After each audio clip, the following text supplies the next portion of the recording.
Students, today our subject is Hindi of class 8th. Lesson number 1 जो हम already complete कर चुके हैं। आज हमारा लेसन नंबर 2 स्टार्ट करते हैं। रानी लक्ष्मीबाई जो एक स्वतंत्रता सेनानी थी और अंग्रेज़ों से खूब आज़ादी के लिए खूब लड़ाई लड़ी और बहुत ही वीर थी वो। और इसी वीरता के कारण उन्हें अपना नाम भारत के इतिहास में स्वर्ण अक्षरों में लिखवा दिया। तो प्रस्तुत कहानी में रानी लक्ष्मीबाई की वीरता और देश प्रेम को दर्शाया गया है। सन 1857 के प्रथम स्वाधीनता संग्राम में झांसी की रानी लक्ष्मीबाई ने बहुत वीरता दिखाई थी। वीरता मतलब अपना जो जोश था, जो लड़ाई करने का तरीका था वो दिखाया, जिसके कारण भारत के इतिहास में उनका नाम अमर हो गया। तो हमेशा हम इसके बारे में सुना भी होगा, बहुत सारे सीरियल्स भी आते हैं जिनसे हमने देखा होगा कि किस तरह से जो रानी लक्ष्मीबाई थी वो बहुत वीर थी और उसने आज़ादी की लड़ाई लड़ी। तो अब हम लेसन स्टार्ट करते हैं। अंग्रेज़ों ने छल बल से भारत को गुलाम बनाकर जब मनमाना जुल्म शुरू किया तो सन 1857 ईस्वी में विद्रोह हो गया। अंग्रेज़ भारत में आए व्यापार करने के बहाने और उन्होंने भारत को गुलामी की जंजीरों में जकड़ लिया। जब वो जंजीरों में पूरी तरह से जकड़ गया भारत, तो उसने अंग्रेज़ों ने क्या किया कि उन्होंने यहाँ पे मनमाना जुल्म करना स्टार्ट कर दिया, अपनी मनमानी बातें करनी स्टार्ट कर दी। तो 1857 में रानी लक्ष्मीबाई जैसे कई स्वतंत्रता सेनानियों ने भी और रानी लक्ष्मीबाई ने भी इस विद्रोह कर लिया। इस चीज़ का जगह जगह सैनिकों और राजाओं ने अंग्रेज़ों की नाक में दम कर दिया और जगह जगह यह विद्रोह था वो बहुत ज़्यादा फैल गया और जगह जगह पर अंग्रेज़ों के खिलाफ सैनिकों और राजाओं ने लड़ाई लड़नी शुरू कर दी, उनकी नाक में दम कर दिया।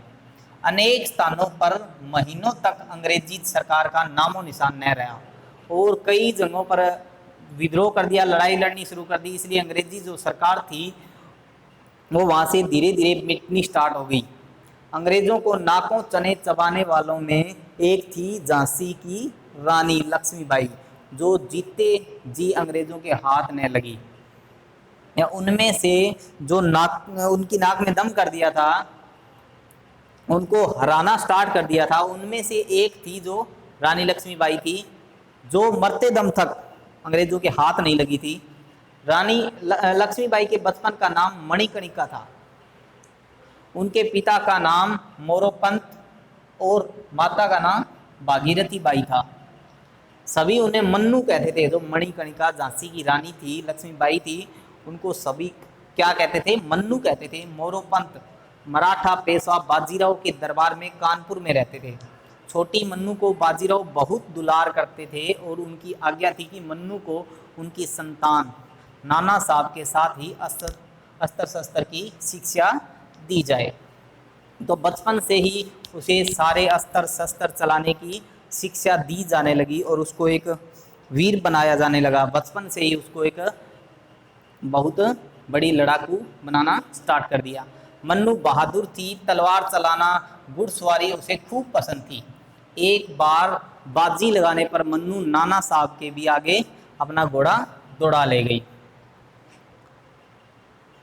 मन्नू सियानी होने लगी। इन्हीं दिनों झांसी के राजा गंगाधर राव के पुरोहित तांतिया दीक्षित कानपुर आए।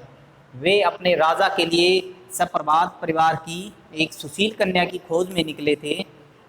उन्होंने बाजीराव पेशवा के यहाँ मन्नू को देखा, वे दंग रह गए। उन्होंने बाजीराव और मोरोपंत से विवाह की बात की और मन्नू का विवाह गंगाधर राव से हो गया। मन्नू रानी बनकर झांसी आ गई। यहाँ राजा ने मन्नू का नाम लक्ष्मीबाई रखा।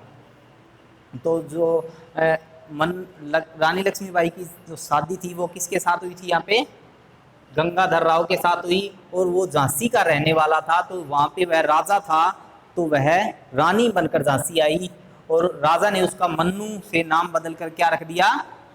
लक्ष्मीबाई रख दिया। कुछ समय बाद लक्ष्मीबाई ने एक पुत्र को जन्म दिया, किंतु 3 महीने बाद ही वह चल बसा।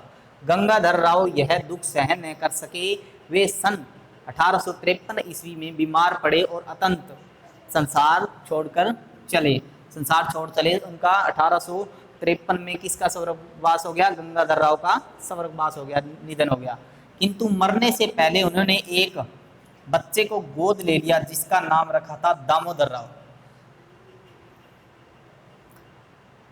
अंग्रेज सरकार के लिए झांसी को अपने अधीन करने का सुनहरा मौका मिल गया, क्योंकि गंगाधर राव की मृत्यु हो चुकी थी, इसलिए अंग्रेज जो सरकार थी उसके लिए झांसी को अपने गुलाम बनाना, अधीन करना का एक सुनहरा मौका मिल गया।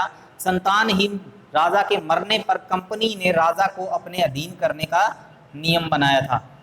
अंततः गवर्नर जनरल लॉर्ड डलहौजी ने अपने प्रतिनिधि मेजर एलिस को हुक्म दिया कि झांसी को अपने अधीन कर ले।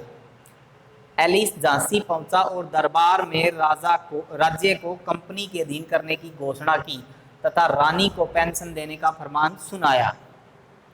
जिस समय वह यह फरमान पढ़ रहा था, लक्ष्मीबाई पर्दे के पीछे बैठी थी। उसने कहा, मैं झांसी नहीं दूंगी।